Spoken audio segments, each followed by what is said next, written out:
What is marketing of the future? It's emotion. Hi everyone, today on Berlin Biz we have an interview that will be especially interesting for anyone planning to enter German market with a startup or with a business. Today I am talking to Thomas Andersen, German entrepreneur and marketing expert. He has an experience over 20 years in marketing in Germany, starting in the FMCG industry, and today he runs his own company Andersen Marketing KG, where he helps founders grow with a focus on marketing, business modeling, and matchmaking. And he's also co-author of the book Confessions of Two Dinosaurs, Timeless Lessons in International Marketing and Sales, where he shares practical and simple tips on startup strategy and how to pitch your startup idea clearly. And before we begin, let me introduce myself. My name is Hanna. I'm from Ukraine. I'm founder of online strategy digital marketing agency, and I'm a creator of YouTube channel Berlin Biz, where I explore business opportunities, entrepreneurship, and startup scene in Berlin, in Germany. And today I'm especially excited because we are talking about one of my favorite topics, about marketing. Let's get started. Hi, Thomas. I really appreciate the chance to speak with you and an expert who has a deep experience in the German market. And I make my interview, my YouTube channel, for people who want to start a business or launch a startup here in Berlin. Because of that, it's really interesting to speak about marketing in Germany. The first question is, why did you choose marketing? And tell about your experience. How have you been working in a well-known German companies? What was the most exciting for you, and what was challenging? Tell about your experience, Sure. about your background. Yeah, the reason why it's marketing was my university, because I studied at Freie Universität Berlin, and I was out for 3 topics. That was business administration, that was English, and journalism. And I first went to the business administration guys and didn't really experience the other 2 topics, but I always loved English.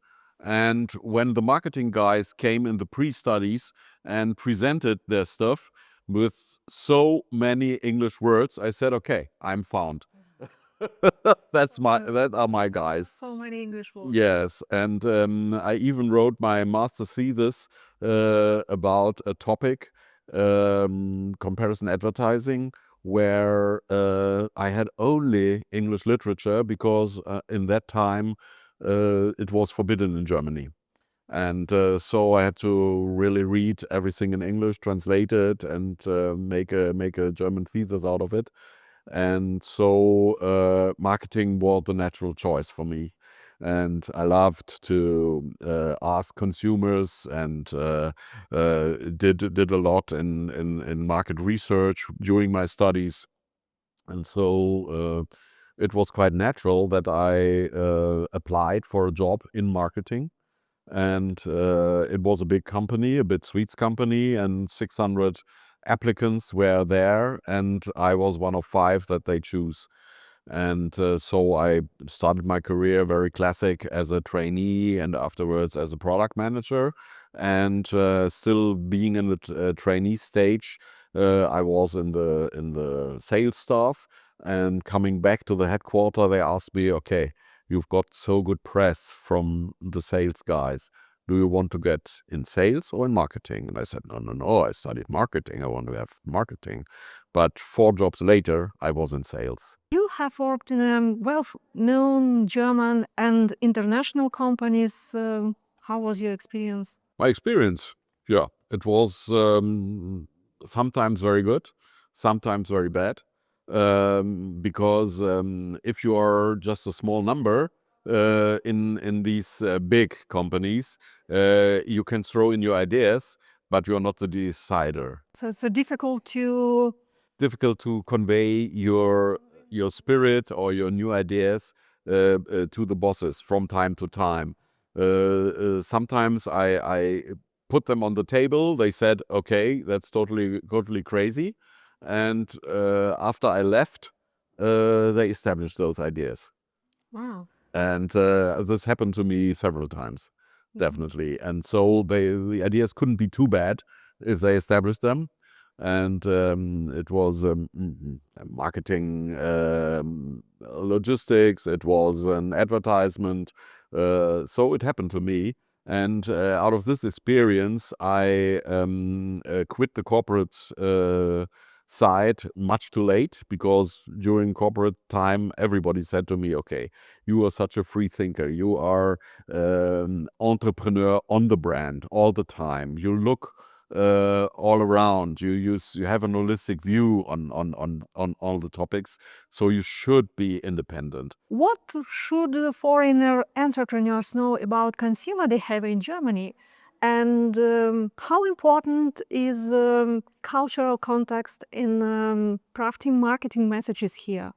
So what would you Oh, the say? cultural context is very, very important, because not only the teenagers, but also the adults follow their bubble. Even more since social media have come to rule the thought leadership, or are the thought leaders.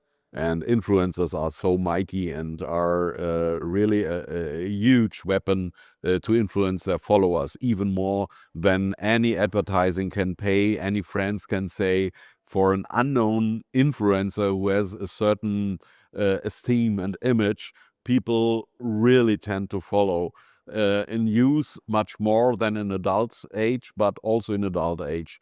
And so what I've learned during my studies already is still true today. We have hybrid consumers.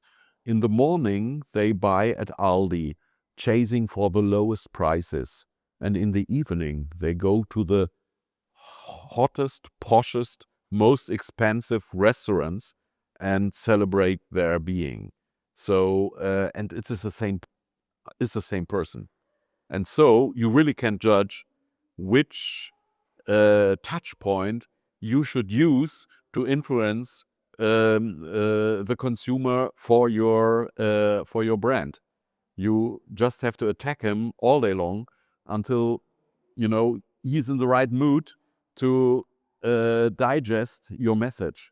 And this is a very complicated thing, And many marketeers do it like a billiard play. So they go first to the rim, and then try to get the consumer, and not direct. And to go to the rim means to go to his influencer group, or as I've learned in studies, that 60% of brand choice of cars is done by teenage children in the family. Why? Because they look at the neighbors and they speak to their peers at school and say, okay, my father has a BMW, we have a Dacia. How can that be? I want to be on that level. And they are nerds in the ear of the father to have as next car a BMW. So, and they decide the brand. Father decides the motor and whether it's EV or not, and the woman in the family decides the colors and how the furniture inside will look like, and all the equipment. And he may also decide the radio stuff, and this was a very eye blowing thing to detect that you have influence groups for high investing things out of groups where you never expected that they have an influence. Okay. And to find these groups is one of the crucial and best worthwhile thing a marketer can ever do. And You have to think about influencing group. yes, Interesting. yes. And the German market is really interesting for foreigner entrepreneurs. There are so many Ukrainian entrepreneurs came to Germany and started their businesses. And what do you think, what should foreigner entrepreneurs know about marketing here? So what kind of mistakes they usually make when they try to enter German market? Yeah, they take the experience from their home countries to Germany, as you said, and then they go in all the pitfalls that they can find.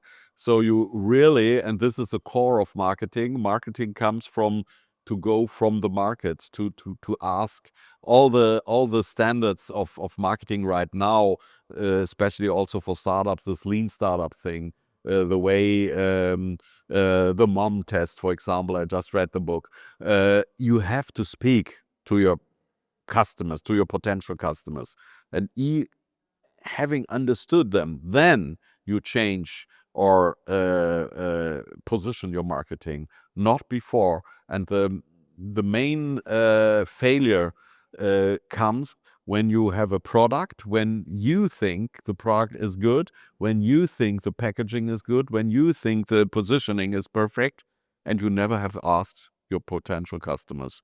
Then you will fail, because you have 2 or 3 seconds to decide on the shelf, this is my product, or I'm bored by that product.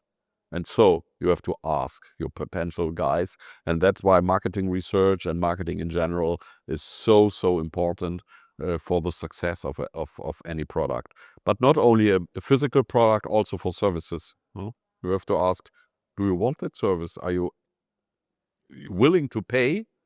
But the willingness to pay is not that they order. Willingness to pay, everyone says yes. And if you offer it, no one orders. So you say, whoa, what market research? No, you have to make tests. You have a quite deep experience with over 20 years on in a marketing in Germany. And what kind of trends do you feel now? It is more and more differentiated. So it is like music. So there is no music style, for example, that prevails. So it was all rock and roll in the 60s, and we had techno in the 80s, and now everything exists side by side. Also in fashion. Now they are wearing again all the 80s stuff. If you haven't deleted your wardrobe, then you can easily now wear things you had on 40 years ago. And so it is a very differentiated market, and the tendency definitely is to do personalized advertising. So just one-on-one advertising. And for that, of course, all the developments in AI, the grabbers who really look at your social media exposures or your activities on Google, they try to give you an example that you can't hesitate to buy. So that is the big thing. And for the future, I think that all the AI agents that are now rolling on, really, for first in business life, but more and more also for private life. So yesterday I saw a pitch, Tray V, that was an AI that gives you a total perspective if you travel, where to get your tickets, where to go, what this building is done for. Everything is put in there. And it is, I think it was a patented software and not relying only on ChatGPT. So it was without hallucination. And this is really dramatically good. And these things popped up and paid by advertising around. So the convenience of having at your fingertips all the informations you want at the situation you need them, and the system thinks that you need them, with advertising around, you even appreciate more the advertising. So the side rows you also can go if you read this very useful information. And yesterday I saw the news about Bundestag, Yeah. and I got the news that Bundestag are going to have a own TikTok account. Mm. Because of that, my question is what do you think, how are communication channels evolving in Germany today? Which channels do you think are losing relevance and which ones are becoming more important? What do you think? Yeah, your question and your trailer to the question said it already. So TikTok for Business is a relevant thing. We had that. I'm in Marketing Club Berlin, and we had that already last year. What kind of video do you make for this channel? Yeah, of course you have to make it upright, not broad, always upright. Absolutely, that is very very important for that channel, and of course it is also this bandwagon effect I explained with the billiard role, that you influence young people that lay in the ear of their adults, of their deciders within the family, and then the buying act is alleviated for you as a marketeer if you go down to TikTok. And there's also a big change within TikTok. So it's not only video and ha ha ha and jungle dance. It is much more like YouTube.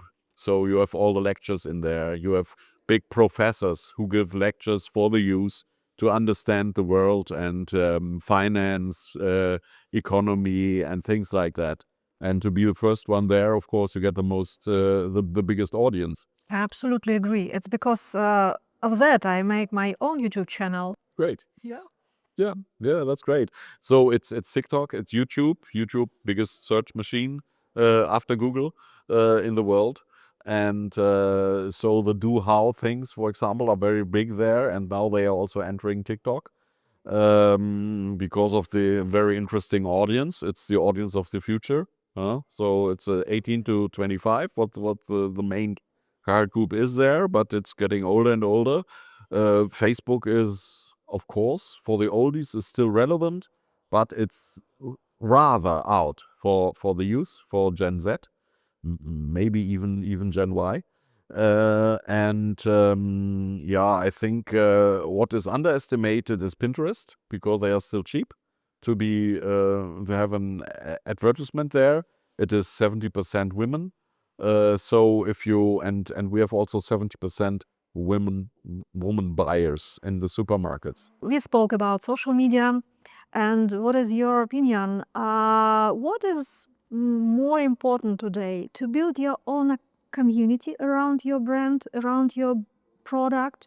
So if you have your social media, you could have a lot of followers who are really inspired about your product or what are you doing, or direct promotion of your product. What will be more interesting, and what do you think about it? Yeah, the problem is that the loyalty in your bubble is normally not so high. You see that with influencers. They have to fight every day to keep up the level.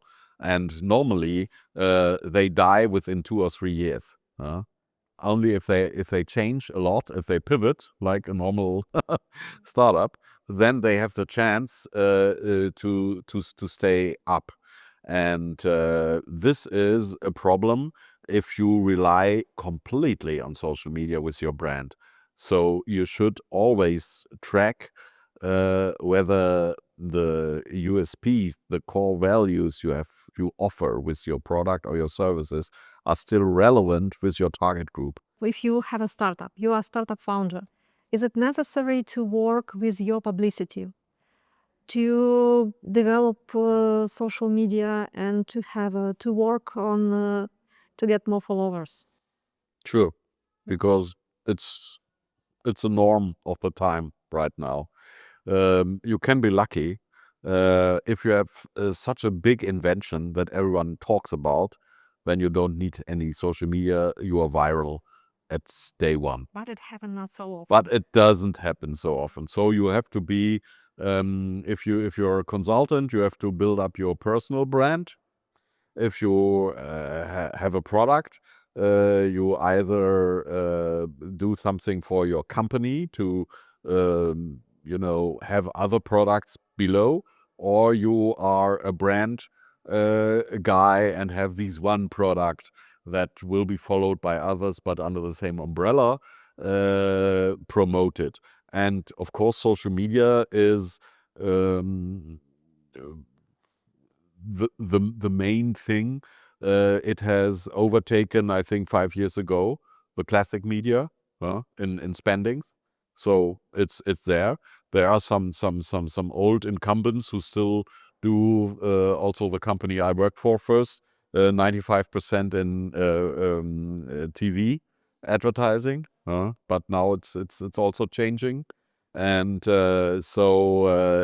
you can't come around that nowadays. But there's always a but.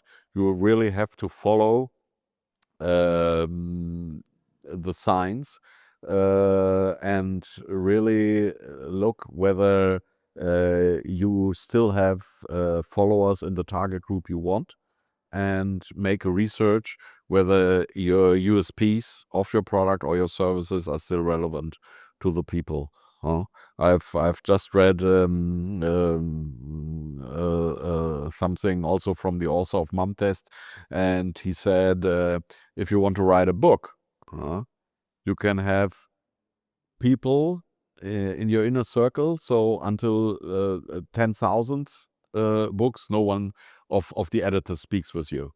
But if you have managed to get a crucial circle of bystanders who promote you, who convince you, then you get through the noise level. And then people more and more buy a book, and then you are in a strong position to negotiate with an editor that he also puts something in for you. And he said the most marketing thing comes from independent editors, not the big ones. The big ones say, okay, we are, so you get 5% of the price, and then you should be satisfied. But the independent ones say, no, you get 60%, and we do the marketing for you because we want to grow with you, because they are also unknown. But to have you as a gem in their row of authors, they try to grow with you. About Germany, do you think being open and visible online is necessary for founders, or does privacy still come first in the German mindset? Because when we speak about social media and you have to put your private information, less or more. And here in Germany, people, they are very, very careful about private data, and they want to protect private data. So how to find the right balance? It's also, I think it's a generation thing. So if you go along since your whole life, like the millennials with social media, you put everything in without any thought. Then you get some phishing mails, and then okay, you get attention, and you're said by your peers, okay, be careful. Okay, they do, but go to the pupils that since year 8 or 10. I think year 10 now we have a distribution of 70% using smartphones already. And it's all with the use protection things that, of course, are coming in there. But they are used to. And they put everything in, and the lure can be not big enough that they put everything in to get a certain outcome. And if all their peers say yes. But if you go to mid-age and older people, they all know the scandals that have had happened. For example, if addresses were stolen from big aggregators and things like that.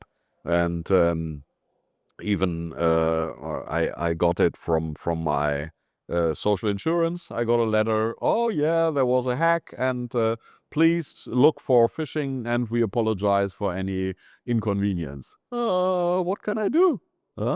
and they say, okay, they didn't got your bank account, but they got your email address. So I'm happy to get no phishing mails now. Huh? Wonderful. So the skeptics is with life experience. So in older ages, you normally don't go so. Of course, we have this Enkeltrick, that someone calls you up and says, okay, my voice is not clear because I have a flu, but I'm your third nephew, and please, I have problems. A friend comes and gets the money for me. And knowing that old people store their money between their clothes and don't go to a bank. And so many people have been robbed that way.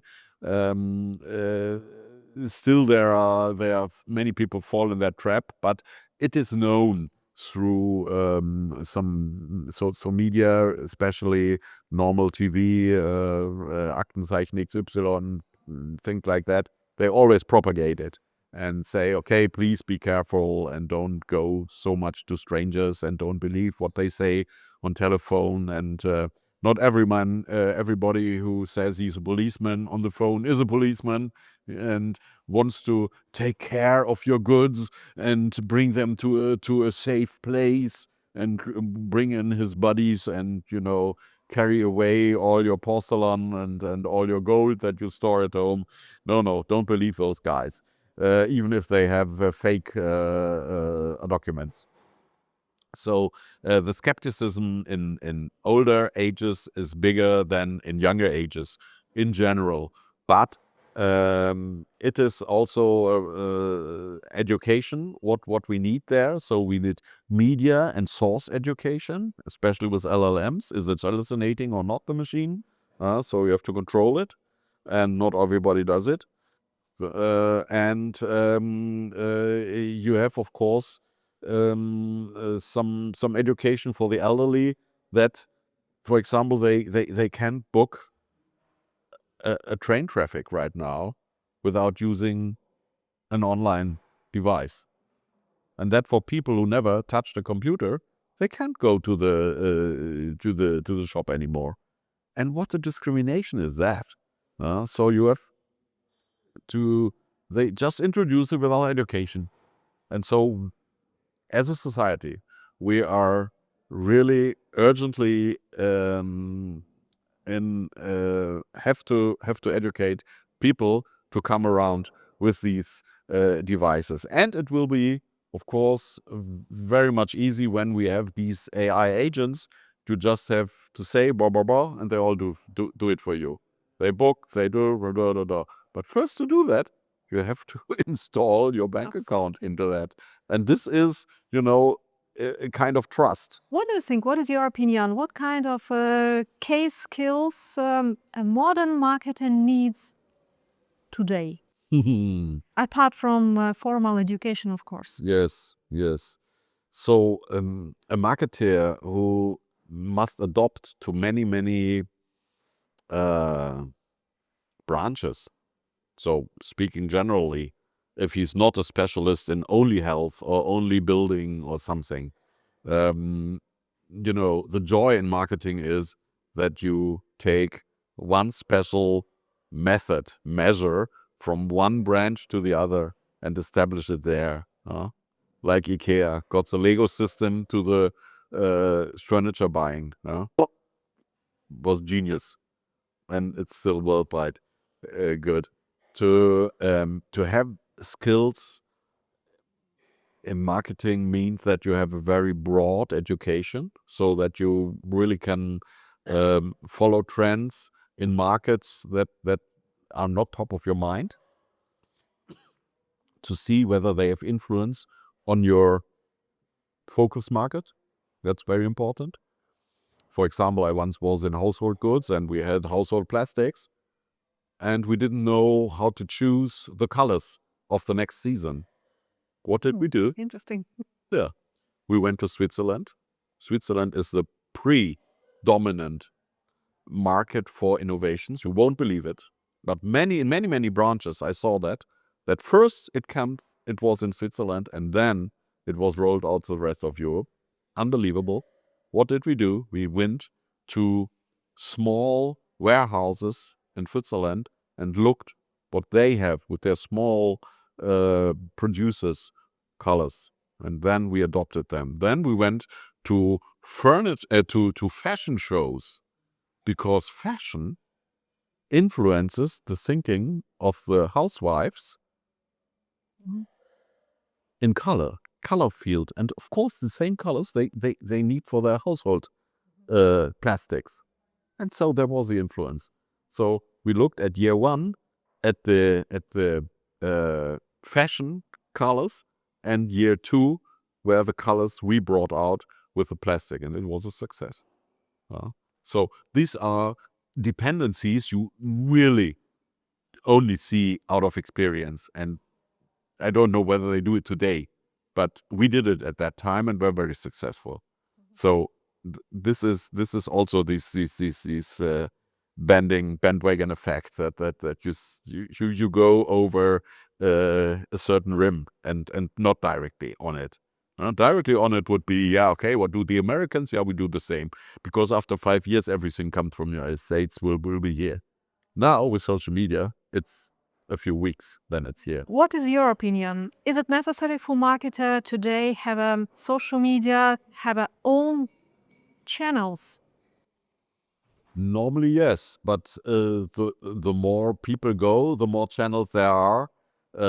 It's an ocean of channels then. Of course, And- you cannot cover every channel. Of No, course. that's right. To peak out, it is still a problem. So what you really have to offer is a core value to your audience. No? For example, ask me how to establish as a foreigner business within Germany. So I can help. For example, I can help food startups. Right now on the way here, I was always again offered an expert job as a consultant in a certain network where we do food startups help us. I do promote under ESCP, European Supplier Diversity Program, migrant founders who work here and establish a company. And we have a huge network of corporates so that we can bring them together. So there are ways and networks, and networking is one of the best things. And how do you come into networks? Make your own popularity high, and this is social media.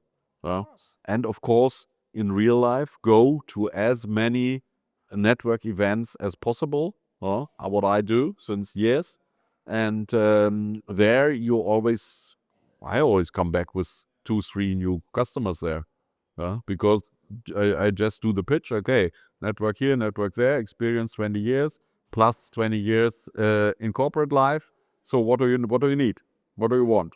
And I match them with like-minded people. And now, since my consulting experience, I found people who are serial entrepreneurs right now. I consulted at the very beginning, and now I start to found an silverback meet up with those guys, so that we speak about the projects of the future. Maybe when we are established, you come and will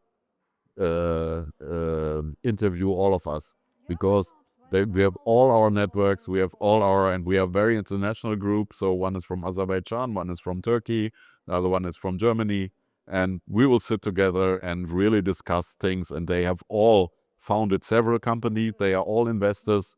They are so big, and I love to coordinate such group. Okay, we will do it definitely. Yes. Why not? You run your own company today, Andersen Marketing KG, and you help startup, as you told, grow, focus on marketing, business modeling, and matchmaking. Also, you are there. Also, the book Confessions of Two Dinosaurs. Yes. I forgot it today. Sorry. Yeah, I forgot it. Yeah. I wanted to show this. Yes, yes. So yeah. But you can find it on Amazon. Confessions of Two Dinosaurs. You find it everywhere. Actually, I will put the link on your book in the description to my video. In this book, you share a tip how to, like a very practical tips, how to clarify your startup idea. And now you help startup founder with the marketing, with the business modeling.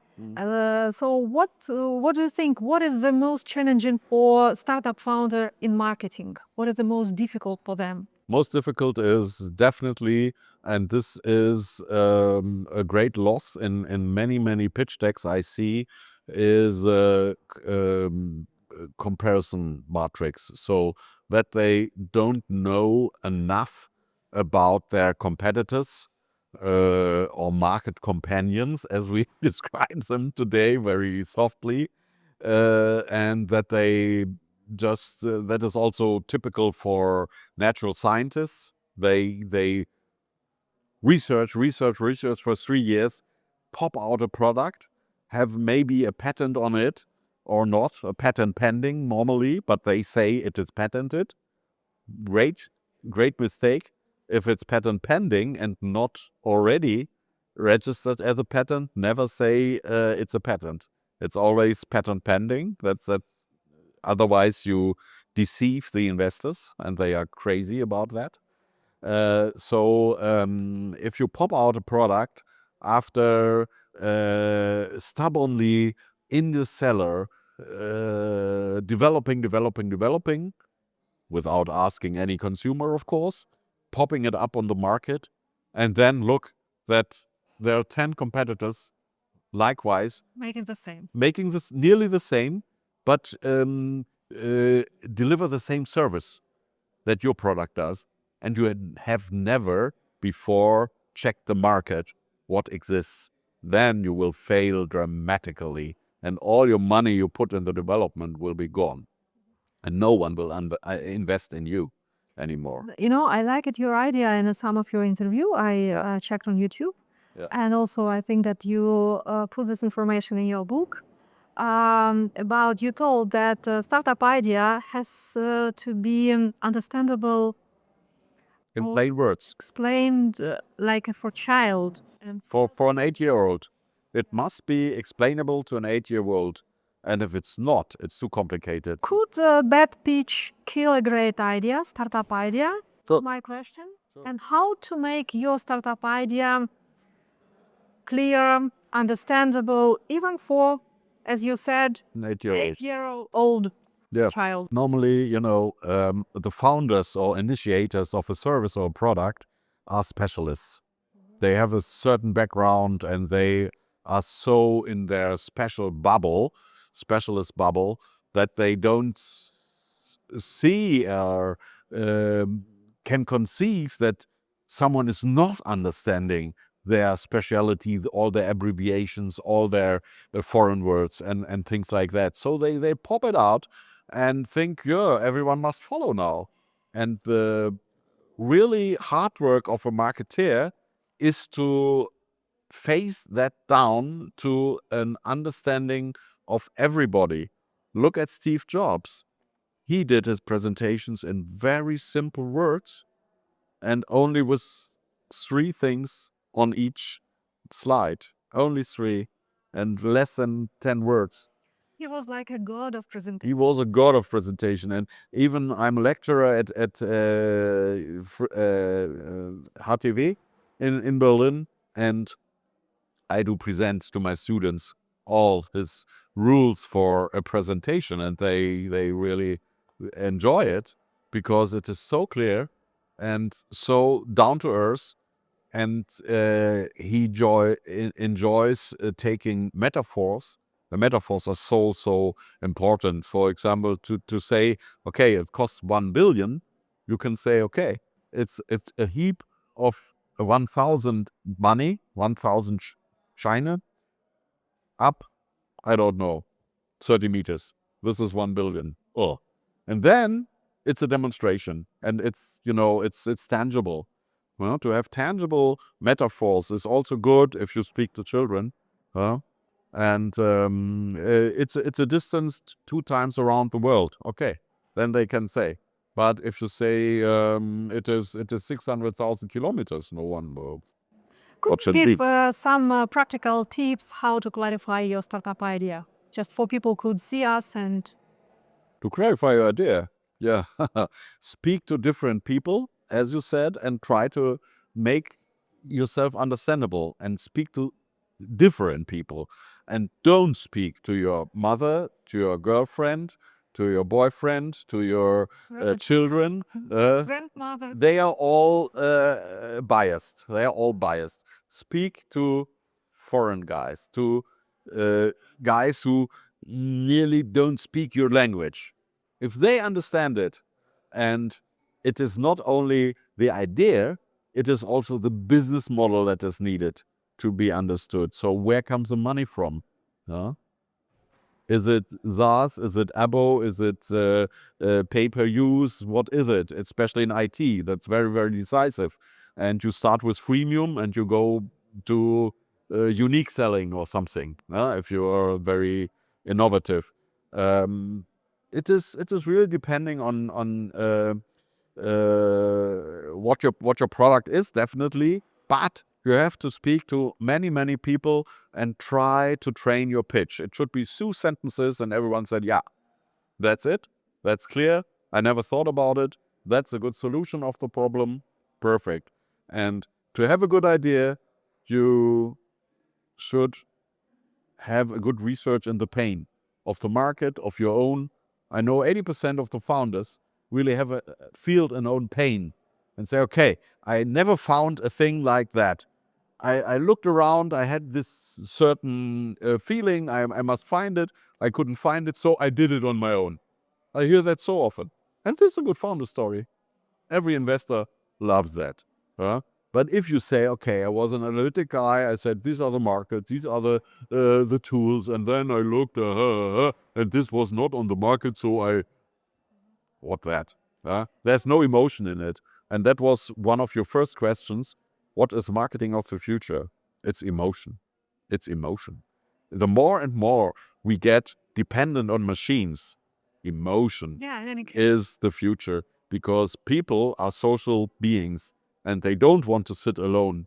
70% of the people are sitting alone. So Berlin is a single city. if you have a startup idea, and you can find Thomas on LinkedIn and his agency, and he could help you to clarify your startup idea, or you can order his book. Thank you so much, Thomas, for the deep and practical conversation. I think that we cover a lot of really important topics for people who want to enter German market with a startup or with a business. I tell that you have a good chance to get some presents today.